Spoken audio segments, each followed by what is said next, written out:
la CNPS et sa nouvelle application mobile du régime social des travailleurs indépendants et NCA Bank Côte d'Ivoire, le vrai visage de la banque, vous offre RTI Money. Bonsoir à tous et bienvenue dans RTI Money, le rendez-vous hebdomadaire des entrepreneurs, votre magazine qui s'intéresse aux banques, aux assurances, à votre patrimoine et à votre argent. RTI Money s'intéresse ce soir au patronat féminin, connu sous le nom de Chambre nationale des femmes chefs d'entreprise de Côte d'Ivoire. Mais qu'est-ce que c'est? Quelles sont ses missions? Qui en sont les membres? Mais surtout, quelles sont les revendications de ces femmes patronnes d'entreprise? Pour répondre à ces questions, qui mieux que celle qui a fondé et préside la mandature actuelle de cette chambre pour nous éclairer? Yasmine Sadja, bonsoir. Bonsoir Justine. Avec vous, on va mieux connaître les missions de votre organisation, mais avant, laissez-moi vous présenter notre team de chroniqueurs. Et à CETA ce soir, vous nous parlez de course à pied. Oui, la course à pied est un sport qui présente de nombreux avantages. Elle demande peu de moyens et quasiment pas de matériel, mais pratiquer ce sport en ville avec l'urbanisation galopante n'est pas évident et les coureurs se sont organisés en communauté. Je vous en dis davantage tout à l'heure. Ensuite, Stéphanie, vous nous faites découvrir le business des confiseries. Exactement, sur le marché de la confiserie en Afrique, nous retrouvons de plus en plus les confiseries traditionnelles locales. Comment se développe ce business? On en parle tout à l'heure.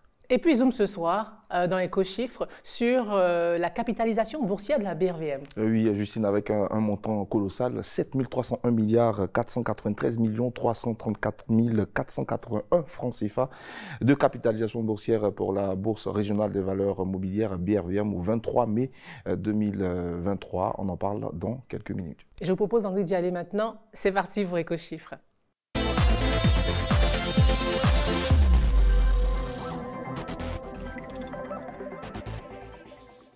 Alors Landry, vous nous parlez ce soir de la capitalisation boursière de la BRVM. Tout à fait, Justine. La capitalisation boursière qu'on pourrait définir comme étant la valeur des actions d'une entreprise sur le marché boursier.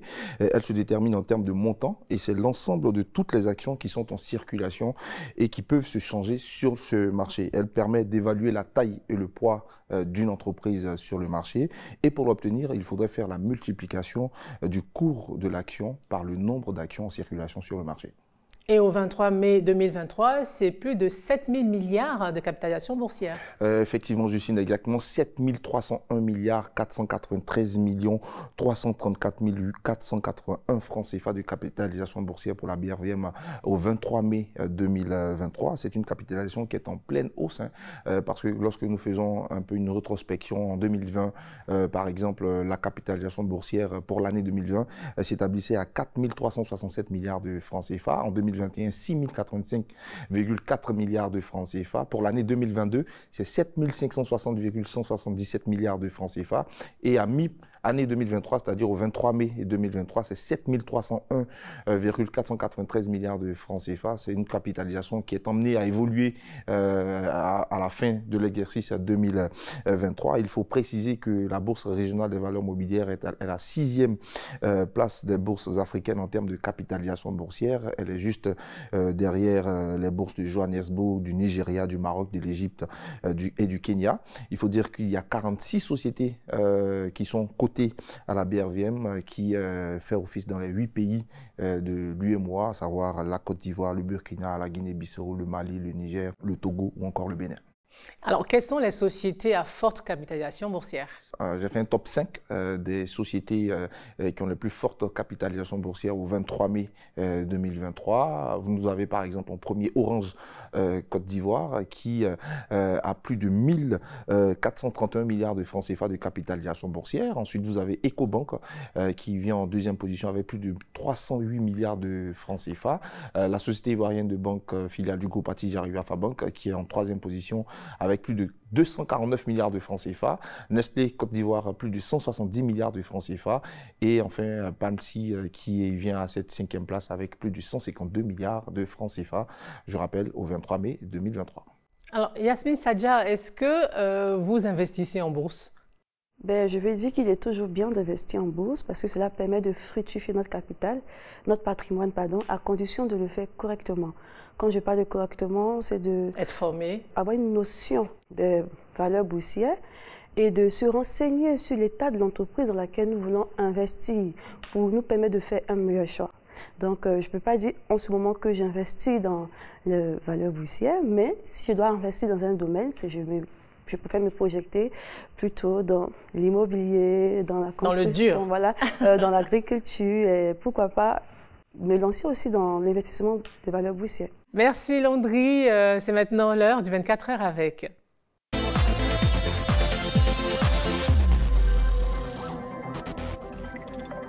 Alors Stéphanie, ce soir, nous serons en immersion dans l'univers de la confiserie. Tout à fait. Alors, le business de la confiserie englobe toutes les activités liées à la fabrication, à la distribution et à la vente de produits sucrés tels que des bonbons, des chocolats, des biscuits et autres friandises. Cependant, aujourd'hui, les consommateurs recherchent des produits plus sains et naturels. C'est d'ailleurs ce qui a poussé plusieurs personnes à se lancer dans le business de la confiserie traditionnelle locale. Et c'est le cas de Esther et Karine J qui ont une entreprise dans le domaine de la confiserie qui existe depuis 6 ans. Elles sont spécialisées dans la production et la vente de fruits séchés et friandises à base de matières premières locales telles que l'ananas, la mangue, le coco, la noix de cajou, les fèves de cacao. Nous avons passé 24 heures dans leur univers. On regarde.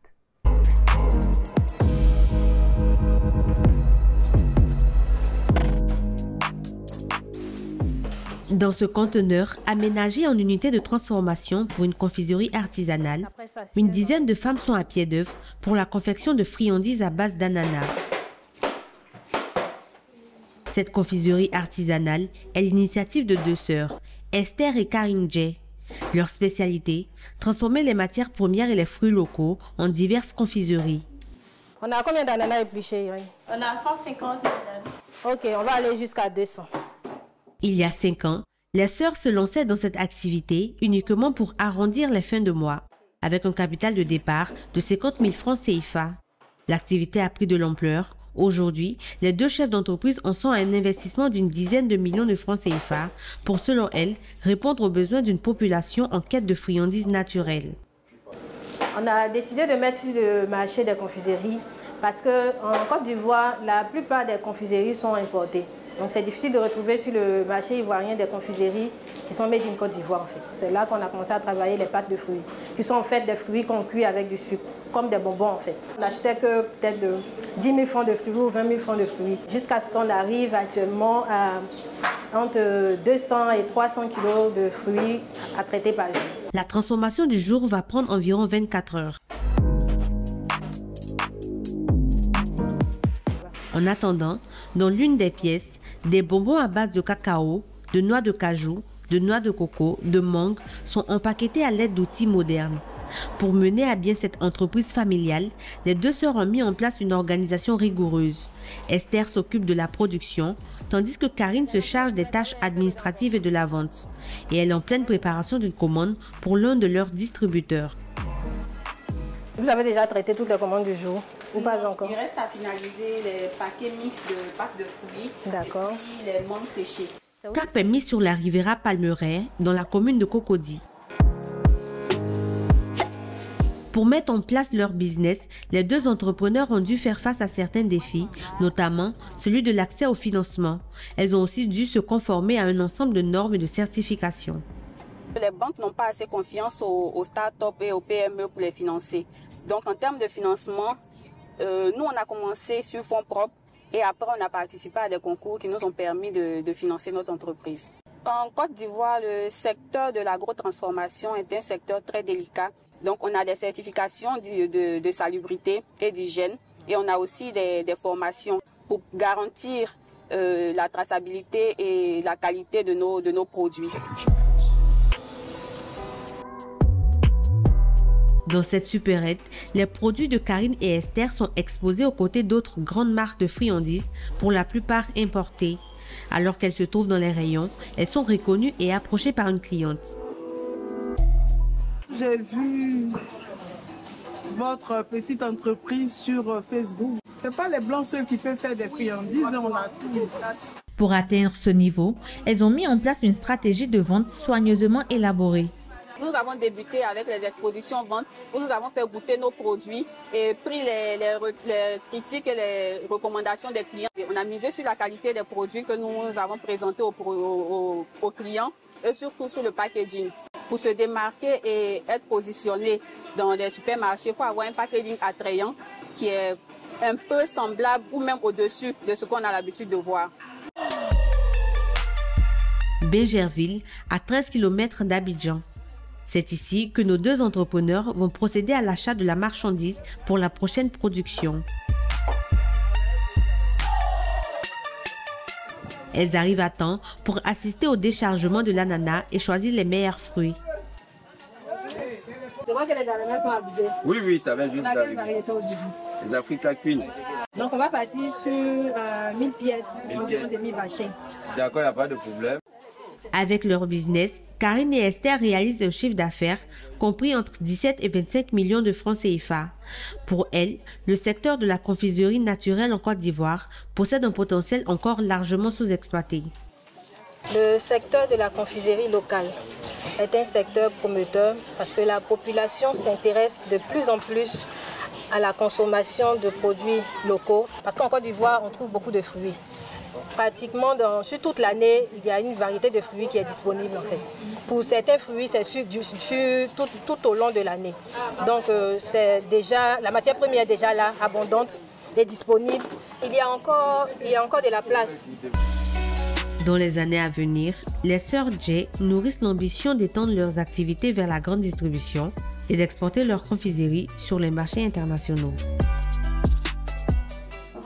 Stéphanie, comme ces deux entrepreneurs, est-ce qu'il y a d'autres comme ça qui évoluent dans ce créneau? Oui, il y a d'autres entreprises qui se sont lancées dans le business de la confiserie traditionnelle locale. Nous avons cette entreprise-là qui produit de l'ananas et de la mangue séchée, des produits disponibles pour les particuliers et les grossistes. Donc, cette entreprise a un site internet. Là-bas, vous pouvez trouver l'ananas séché, le sachet de 100 grammes à 3800 et le sachet de 250 grammes à 6100 francs. En ce qui concerne la mangue séchée, les prix varient entre 3100 francs et 12 100 francs CFA. Voilà. Et pour la deuxième entreprise, elle évolue aussi dans le même secteur, produit des poudres de cacao, mais aussi de la mangue séchée qui peut être conservée pendant 1 an. Et cette entreprise-là, vous pouvez retrouver leurs produits dans les supermarchés de la place. Alors, Yasmine Sadja, est-ce que ces deux, on va dire, spécialistes de la confiserie qu'on a vu dans le reportage, peuvent rentrer dans votre organisation en tant que chef d'entreprise, bien sûr? Alors, toute femme qui investit dans un domaine quelconque, c'est-à-dire quelle que soit la taille de son entreprise, quelle que soit son activité, est apte à intégrer notre organisation à condition qu'elle soit formalisée. Parce que nous mettons un point d'honneur là-dessus. Cela va sans dire que nous entrons dans l'entraille du gouvernement et que nous travaillons activement pour le développement économique de notre pays. Et le message est lancé. Merci et merci à Stéphanie. Passons à présent au bon plan, au bon tuyau de cette émission. Voici les bons plans de ACETA.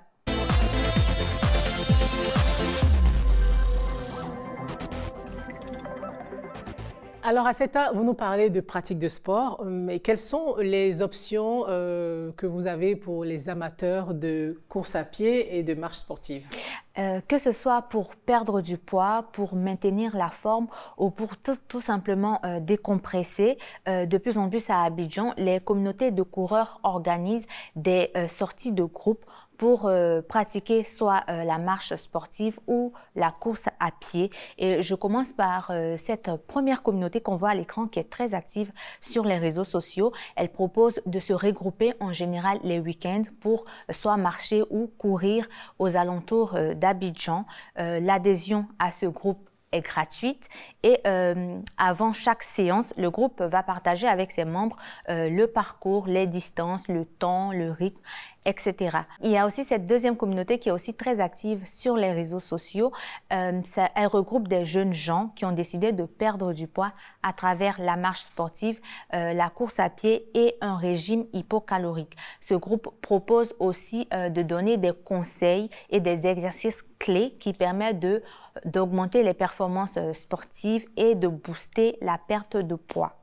On termine avec cette troisième communauté qu'on voit à l'écran. C'est une plateforme aussi qui propose des séances de marche sportive et de course à pied. Mais la particularité de cette plateforme, c'est qu'elle propose aussi des challenges sur plusieurs semaines aux différents membres du groupe.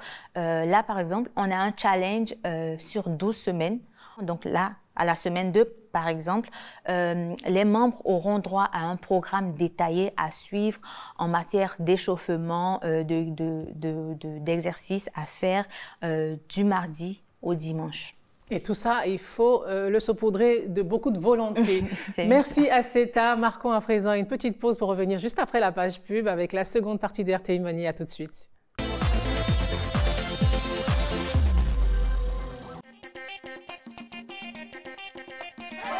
Grâce au régime social des travailleurs indépendants de la CNPS, tous les sportifs peuvent aussi bénéficier d'une indemnité en cas d'accident ou de maladie.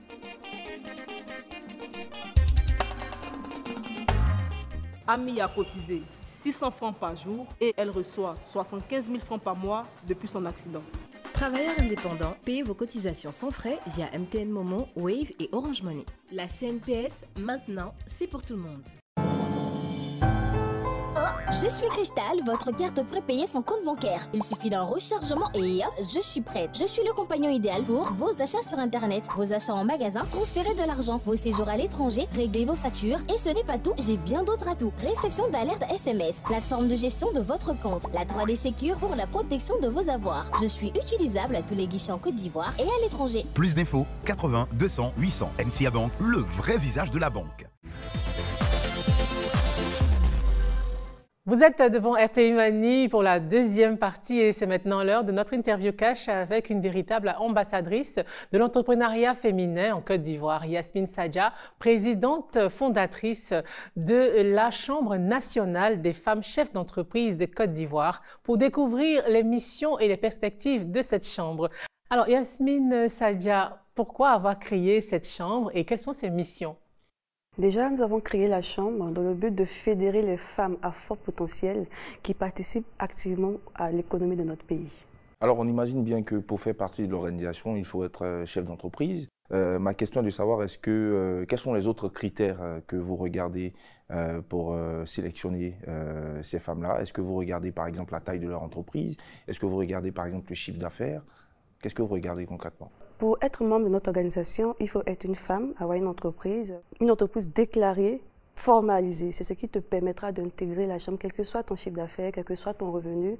Une fois que l'entreprise est déclarée et l'entreprise est formelle, vous avez droit à intégrer l'organisation. Qu'est-ce que vous faites concrètement? Quelles sont les actions que vous menez justement pour faire connaître votre organisation? À travers la communication, à travers le recensement des femmes, c'est-à-dire que nous allons dans le milieu rural et nous essayons d'aider ces femmes quand même qui se battent jour et nuit pour permettre à la population ivoirienne d'avoir un repas sur la table. Nous essayons d'améliorer les conditions de vie à travers des opportunités que nous pouvons apporter à ces femmes-là pour pouvoir développer encore leur activité, comme par exemple offrir des machines pour permettre à ces femmes de pouvoir encore mieux travailler leur activité.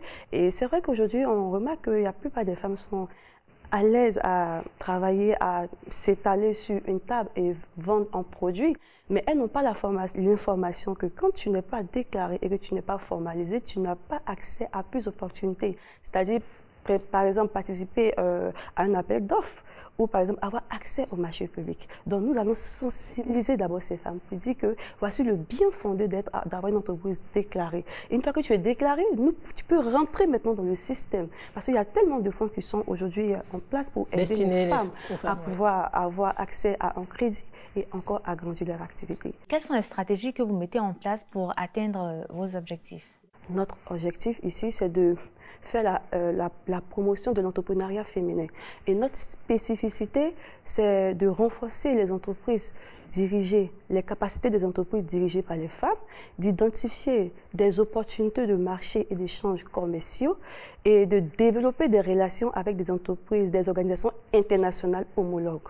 Mais qui sont vos partenaires? Et comment vous trouvez, où est-ce que vous trouvez de l'argent justement pour pouvoir arriver à vos fins? Comment vous financez vos activités? La première force de notre organisation, c'est d'abord ses membres.